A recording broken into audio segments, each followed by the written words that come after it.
மனைவியுடன் ஏற்பட்ட சண்டையின் காரணமா, அந்த சீரியல் நடிகர் வீட்லயே தூக்கிட்டு சில தவறான முடிவ எடுத்திருக்காரு. இது தமிழ் சினிமாவுக்கும், குறிப்பா சின்ன திரை ரசிகர்கள் மத்தியில மிகப்பெரிய ஒரு துயரத்த ஏற்படுத்தியிருக்கு. சின்ன திரை அப்படின்னாலே கண்டிப்பா எல்லாருக்கும் ஞாபகத்துக்கு வருது விஜய் டிவி. விஜய் டிவி அப்படின்னாலே, அதுல ஒளிபரப்பக்கூடிய ஒவ்வொரு நிகழ்ச்சியும் ரொம்ப ரொம்ப வித்தியாசமா தான் இருக்கும். அதுலயும் குறிப்பா சீரியல்கள். சீரியல்களும் அதே மாரி மக்கள் மத்தியில எப்போதும் அரைச்சமாவே அரைக்காம கொஞ்சம் வித்தியாசமான கதையம்சம் கொண்ட சீரியல்கள விஜய் டிவி இப்போ விரும்பி தயாரிச்சுட்டு இருக்காங்க. அதனாலேயே ரசிகர்கள் விஜய் டிவி ஒளிபரப்பக்கூடிய சீரியல்கள விரும்பியும் பார்க்குறாங்க. அப்படி 2020ஆம் ஆண்டு ஒளிபரப்பான மிக முக்கியமான சீரியல் பாக்கியலட்சுமி. ஸோ, ஒரு நபர் ஒரு பொண்ண திருமணம் பண்ணிக்கிட்டு, அவங்கள பிடிக்கலன்னு இன்னொரு பெண்ண திருமணம் பண்ணிக்கிறாரு. ஆனா, அப்படி திருமணம் பண்ணிக்கிட்டாலும், தன்னுடைய குழந்தைகளுக்காகவும், குடும்பத்துக்காகவும் 2 குடும்ப பத்திரியும் மாட்டிக்கிட்டு, அவரு எப்படிலாம் கஷ்டப்படுறாரு அப்படிங்கிறத ரொம்ப ரொம்ப அழகா எடுத்து காட்டியிருப்பாங்க. ஒவ்வொரு பக்கமும் இருக்கக்கூடிய ஒவ்வொரு நியாயத்தையும் இந்த சீரியல் ரொம்ப அழகா எடுத்துரைச்சது. இதனாலேயே கடந்த 5 வருடங்களா அந்த சீரியல் விஜய் டிவில நம்பர் 1 பொசிஷன புடிச்சது மட்டும் இல்லாம, 5 வருடமும் மக்களுக்கு கொஞ்சம் கூட சலிப்பை ஏற்படுத்தாம, சீரியல் மிகப்பெரிய ஒரு சாதனைய படைச்சது. இந்த சீரியல்ல நடித்த மிக முக்கியமான கதாபாத்திரம் கோபி. அந்த கோபி கதாபாத்திரம் நடிச்சவர் தான் சதீஷ். இவருக்கு சின்ன வயசுலேருந்தே சினிமாவுல நடிக்கணும் அப்படிங்கிறது பெரிய ஆசை. அதற்காக நெறைய கஷ்டப்பட்டுருக்காரு, போராடியிருக்காரு. ஆனா, இவரு படங்கள்லயும் சில படங்கள்ல சில முக்கியமான கதாபாத்திரங்கள் நடிச்சிருக்காரு.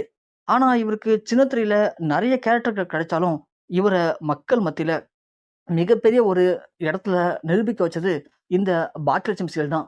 ஏன்னா, இவரு ஒரு பொண்ணுக்கு 2 பொண்ணுக்கு அநியாயம் பண்றாரு. ஆனா, அப்படியாப்பட்ட ஒரு வில்லனா இருந்தாலும், இந்த 2 பேருக்கும் அநியாயம் பண்ணதுக்கு பிறகு 2 பேர்கிட்டயும் மாட்டிக்கிட்டு, அவரு படக்கூடிய கஷ்டங்கள ரொம்ப ரொம்ப காமெடியா நிரூபிச்சிருப்பாங்க. அந்த காமெடியான கதாபாத்திரத்தையும் தன்னுடைய இயல்பான நடிப்பால வெளிப்படுத்தி, ரசிகர்கள தன் பக்கம் ஈர்த்தவரு. இததான் ரசிகர்கள் எல்லாரும் அவர திட்டி தீர்த்தாலுமே, இருந்தாலும் ஒரு கட்டத்துல பார்க்கும்போது, "பாவம் என் கோபி" அப்படின்னு ஃபீல் பண்ண வச்சவரு.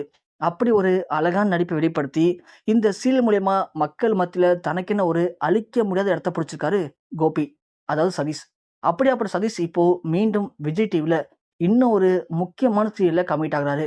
விஜய் டிவியோடைய ஒரு முக்கியமான இயக்குனர் அடுத்ததா "ஆதலால் காதல் செய்வீர்" அப்படிங்கிற ஒரு சீரியல இயக்கப் போறாரு. இந்த சீரியல்லயும் பாக்கியலட்சுமி நடிச்ச அதே சுசித்ரா தான் ஹீரோயினா நடிக்க போறாங்க. அதே சுசித்ராவுக்கு கணவனா மீண்டும் நம்ம கோபி கமிட் ஆயிருக்காரு. ஸோ 2 பேருடைய கம்பேரிங்ல தான் மீண்டும் ஒரு சீரியல் உருவாக போகுது. ஸோ அந்த சீரியலுக்கான முதற்கட்ட வேலைகள ஆரம்பிக்க போறாங்க. கண்டிப்பா இன்னும் ஒரு 5 வருடத்துக்கு விஜய் டிவில இந்த 2 பேரையும் நாம பார்க்க முடியும். ஸோ 2 பேருமே தங்களுடைய குடும்பத்தில வரக்கூடிய கஷ்டங்கள், அத எப்படி சரி பண்றாங்க, சமாளிக்கிறாங்க அப்படிங்கிறத ரொம்ப ரொம்ப பரபரப்பாவும், விறுவிறுப்பாவும் கொண்டு போக போறாங்களாம். இந்த சீரியல்ல சதீஷ் இப்போ கமிட் ஆயிருக்காரு. இதனால அவங்களுடைய வீட்ல மிகப்பெரிய ஒரு பிரச்சனை வெடிச்சிருக்கு. ஸோ கோபி அதாவது சதீஷ் வந்து பாக்கியலட்சுமி சீரியல்ல நடிக்க ஆரம்பிச்சதுக்கு பிறகு, சரியா வீட்டுக்கு வரதில்ல, சரியா தனது மனைவி, குழந்தைகள் கூட டைம் ஸ்பெண்ட் பண்றதில்ல அப்படின்னு அவருக்கும், அவங்க மனைவிக்கும் நெறைய சண்டைகள் போயிருந்திருக்கு. இந்த நேரத்துல இப்போ மீண்டும் அதே நடிகை கூட இன்னும் ஒரு சீரியல்ல கமிட் ஆயிருக்கிறது, அவங்களுடைய மனைவிக்கு சுத்தமா பிடிக்கல. அதாவது சுசித்ராவும், சதீஷும் ரொம்ப நெருங்கி பழகிட்டு இருக்காங்க அப்படின்னு அடிக்கடி சதீஷுக்கும், அவருடைய மனைவிக்கும் சண்டைலாம் வந்திருக்கு. இந்த சீரியல விட்டு விலக சொல்லி அவங்க மனைவி பலமுறை சண்டையும் போட்டுருக்காங்க. ஆனா, சதீஷ் அத எதையுமே காதுல வாங்கவே இல்ல. ஏன்னா, இது என்னுடைய ப்ரொஃபஷனல். இப்படிதான் இருக்கும் அப்படின்னு சதீஷ் பல தடவ தனது மனைவிய சமாதானப்படுத்தியிருந்திருக்காரு. ஆனா, இப்போ மீண்டும் அதே நடிகை கூட இன்னொரு சீரியல்ல கமிட் ஆகுறீங்க. இது ஒரு 5 வருஷம் ஒண்ணா போவீங்க. அப்போ உங்களுக்குள்ள ஏதோ ஒரு உறவு இருக்கு தானே அப்படின்னு சதீஷுக்கும், அவங்களுடைய மனைவிக்கும் பயங்கரமான வாக்குவாதம் ஏற்பட்டிருக்கு. இந்த விஷயம் வெளிய தெரிஞ்சுச்சுன்னா, கண்டிப்பா என்னுடைய கெரியரே பாதிக்கப்படும். என்ன எல்லாரும் ரொம்ப சீப்பா தப்பா நெனப்பாங்க அப்படின்னு சதீஷ் தன் மனைவிக்கு சொல்லி புரிய வைக்க ட்ரை பண்ணியிருக்காரு. ஆனா முடியல. ஸோ ஒரு கட்டத்துக்கு மேல அவங்களுடைய மனைவி பண்ண சில விஷயங்கள் சதீஷுக்கு பயங்கர மன உளைச்சலை ஏற்படுத்தியிருக்கு. அந்த மன உளைச்சல்ல என்ன பண்றதுன்னு தெரியாம அவரு வீட்லயே அந்த தற்கொலை முயற்சி எடுத்திருக்காரு. இது சின்ன திரை ரசிகர்கள் மத்தியில உச்சக்கட்ட ஒரு சோகத்தையும், இப்போ பரபரப்பையும் ஏற்படுத்தியிருக்கு.